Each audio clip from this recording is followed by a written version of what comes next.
Most people don't picture a young woman behind the welding mask, but these girls are reshaping what strength looks like.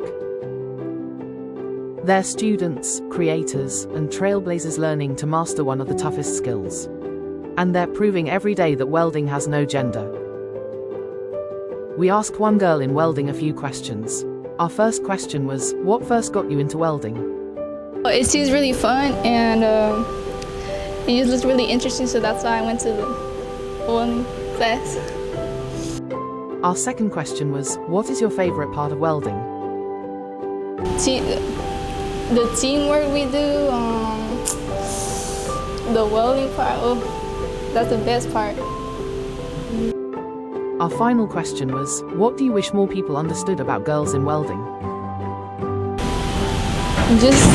I think girls are good doing welding, so like, they're just gonna like give them. Girls aren't just learning a skill, they're breaking barriers and reshaping what the future of skilled work looks like. When young women step into spaces where they've historically been overlooked, they don't just succeed, they redefine what's possible for everyone who comes after them.